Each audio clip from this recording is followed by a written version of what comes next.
Welcome back to another Torah Tuesday. I'm in my office ready to talk to you about Genesis chapter 1. I found a nugget in Genesis chapter 1 as I was writing my new book for InterVarsity Press that I wanted to share with you. So it's tucked away in a verse that you've probably heard many times. On day 5, God is creating the sea creatures and the birds of the sky. And it says, in verse 20, and God said, let the water teem with living creatures and let birds fly above the earth across the vault of the sky. So God created the great creatures of the sea. I was reading along in Hebrew and I came to this great creatures of the sea. And to my surprise, the phrase is Hataninim Hagdolim, which is literally the mighty sea serpents or mighty sea monsters. And this surprised me. एक और तोरा मंगलवार में मैं आपका स्वागत करती हूँ। मैं अपने ऑफिस में हूँ और आज मैं आपसे उत्पत्ति के पहले अध्याय के ऊपर आपसे बात करूँगी। मुझे एक बहुत महत्वपूर्ण बात पता चली जब मैं यूनिवर्सिटी प्रेस के लिए किताब लिख रही थी और मैं वो बात जो है वो आपसे बांटना चाहूँगी। ये एक ऐसे पद में से है जो कि हमने बहुत बार सुना होगा कि 5वें दिन यहोवा ने जल जंतु की रचना करी और आकाश में उड़ने वाले पक्षी और पक्षियों को बनाया। और हम देखते हैं कि वो पाया जाता है उत्पत्ति उसके पहले अध्याय में और उसके 20 पद में, जहाँ पे लिखा है परमेश्वर ने कहा जल जीवित प्राणियों से बहुत ही भर जाए और पक्षी पृथ्वी के ऊपर आकाश के अंतर में उड़े। इसलिए परमेश्वर ने जाति जाति के बड़े बड़े जल जंतुओं की और उन सभी जीवित प्राणियों की भी सृष्टि करी। तो जब मैं इब्रानी भाषा में पढ़ रही थी और जैसा कि हमने अभी पढ़ा, और ये है कि जो बड़े बड़े जल जंतु है का जहाँ पे जिक्र किया गया है उसको हतानिमीम हगदोलीम कहते हैं, जिसका असल मतलब जो है वो है विशाल समुद्रीय सांप। And this surprised me because I didn't remember reading about sea monsters before in Genesis chapter 1. But indeed, God creates the great sea monsters of the sea and every living thing with which the water teems and that moves about in it according to their kinds, and every winged bird according to its kind, and God saw that it was good. So the next time we see the tanin, or sea serpent, is in Exodus chapter 7, when Moses and Aaron confront Pharaoh, and Aaron throws down his staff and it becomes a tanin. That's not the regular word used for snake. It's not the snake from Genesis chapter 3 that we see in the garden. This is the sea serpent. So what would be the और ये बात मेरे लिए एक बहुत आश्चर्य की थी क्योंकि इससे पहले मैंने कभी इसके बारे में नहीं पढ़ा था। और आगे जब हम देखते हैं 20वें अध्याय में तो 21वें अध्याय में तो उन सब जीवित प्राणियों की भी परमेश्वर ने सृष्टि करी जो चलते फिरते हैं, जिनसे जल बहुत ही भर गया, और एक एक जाति के उड़ने वाले पक्षियों की भी सृष्टि करी। और परमेश्वर ने देखा कि अच्छा है। और आगे जहाँ हम ये तहनीन का जिक्र होता देखते हैं वो पाया जाता है निर्गमन उसके 7वें अध्याय में, जहाँ हम देखते हैं मूसा और हारून फिरौन के सामने फिरौन का सामना करते हैं। और जब हारून अपनी लाठी फिरौन के सामने फेंकता है तो वो तहनीन बन जाता है। यह शब्द जो है वो आमतौर से सांप के लिए इस्तेमाल नहीं किया जाता। वह उत्पत्ति के 3 अध्याय में बताया गया सांप नहीं है, और बल्कि ये एक समुद्रीय सांप का जिक्र किया गया है।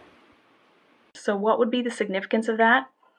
I think what's going on in Genesis 1 is that God is demonstrating his sovereignty over all created things, even the things that seem way too big for human comprehension or control, the sea monsters that are famed to live in the deep.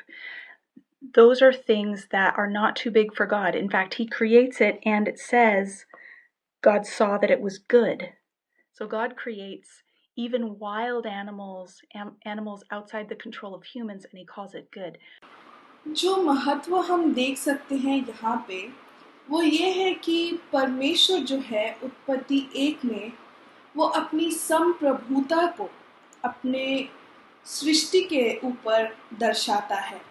और जो बात हम मनुष्य के समझ से बाहर है, जिनके ऊपर मनुष्य का कोई नियंत्रण नहीं है, वो परमेश्वर के लिए कोई बड़ी बात नहीं है, क्योंकि उसी ने उन सब की सृष्टि की रचना करी है।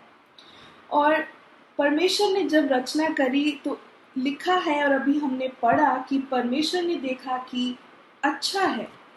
परमेश्वर ने जंगली जानवर जो कि मनुष्य के नियंत्रण से परे है रचा और कहा कि अच्छा है। Calls it good. But then when we get to Exodus chapter 7, we see creation gone wrong.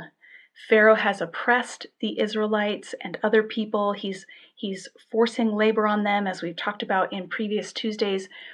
And the showdown that happens in the palace is the showdown between the sea serpent, or serpent of Moses and Aaron, and the serpent of Pharaoh. And if you remember the story, Aaron's serpent swallows Pharaoh's serpent. पर जब हम निर्गमन के 7वें पद में जब हम आते हैं तो हम देखते हैं कि फिरौन किस तरीके से मिस्र के लोगों को उत्पीड़ित करता है, उनके साथ दुर्व्यवहार करता है और उनसे कठोर परिश्रम करवाता है। और हमने कुछ पिछले मंगलवार में इसके बारे में जिक्र भी किया था। तो जब हम महल में आते हैं तो हम क्या देखते हैं कि फिरौन और हारून और मूसा के सांप के बीच में मुकाबला होता है। और अगर आपने कहानी सुनी होगी और आपको याद होगा तो आपने देखा होगा कि किस तरीके से जो है वो हारून का सांप फिरौन के सांप को निगल लेता है। तो हम देखने वाली बात यह है कि फिरौन भी वही चीज दोहराता है जो हारून करता है, परंतु उसका जो सांप है वो हार जाता है मूसा और हारून के सामने। तो हम देखते हैं कि यहाँ जो serpent. So Pharaoh is able to replicate this amazing sign that Aaron does in his presence, but his serpent, the resulting serpent, is bested by Moses and Aaron. So I think what we see there is that the Creator God is demonstrating his superiority over the human whose rule represents a perversion of the human mandate to care for creation. Pharaoh is not doing what humans are supposed to do to care for creation, and so God demonstrates again and again that creation is out of Pharaoh's control and that it's in God's control. We see that with all the plagues, but we see it already in the sign with Aaron's staff turning into a snake. तो जो हम यहाँ देखते हैं वो यह है कि परमेश्वर जो है वो किस प्रकार से अपनी श्रेष्ठता का प्रदर्शन करता है और मनुष्य के नियमों के ऊपर जो प्रतिनिधित्व करता है कि सृष्टि की देखभाल कैसे करना है। तो हम देखते हैं कि फिरौन जो है वो ऐसा नहीं करता है, और जो हम मनुष्य को करना चाहिए सृष्टि के प्रति उसकी देखभाल वो फिरौन नहीं करता है। तो इसीलिए परमेश्वर बार बार उसको प्रदर्शित करता है कि सृष्टि उसके नियंत्रण से बाहर है और केवल परमेश्वर के नियंत्रण में ही है। और जो हम प्लेग्स में भी देखते हैं, परंतु हम पहले से ही यहाँ देखते हैं, जहाँ हारून की जो लाठी है वो सांप में बदल जाती है. Turning into a snake. So if you want to read more about the sea serpent, there's a few more places in the Old Testament where it appears.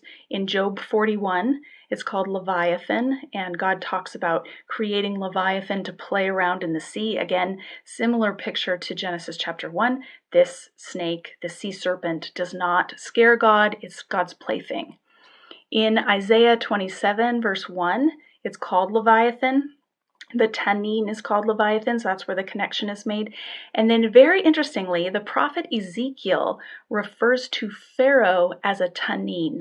He uses the metaphor of a sea serpent to describe Pharaoh in Ezekiel 29 verse 3 and 32 verse 2. So you can check out those passages and let me know what you think of that. Such an interesting connection.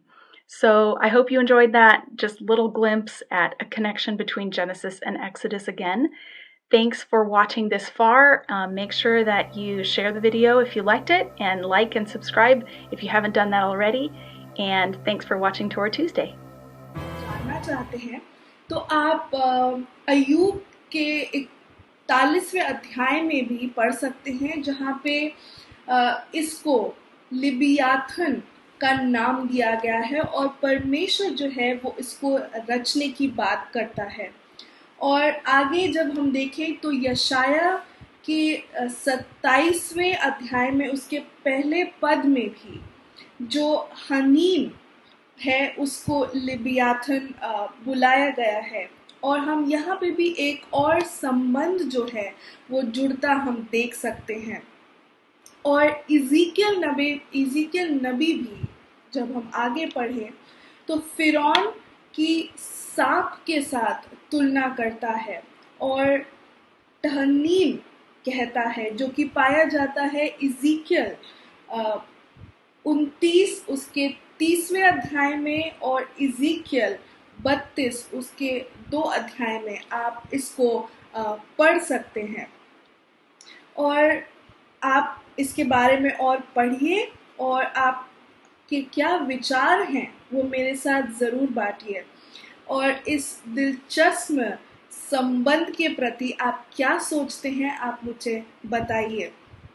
मैं आशा करती हूँ कि आपको ये जो संबंध है उत्पत्ति और निर्गमन के बारे में जो जानकारी है वो आपको रोचक लगी होगी और आप मेरे साथ बांट सकते हैं.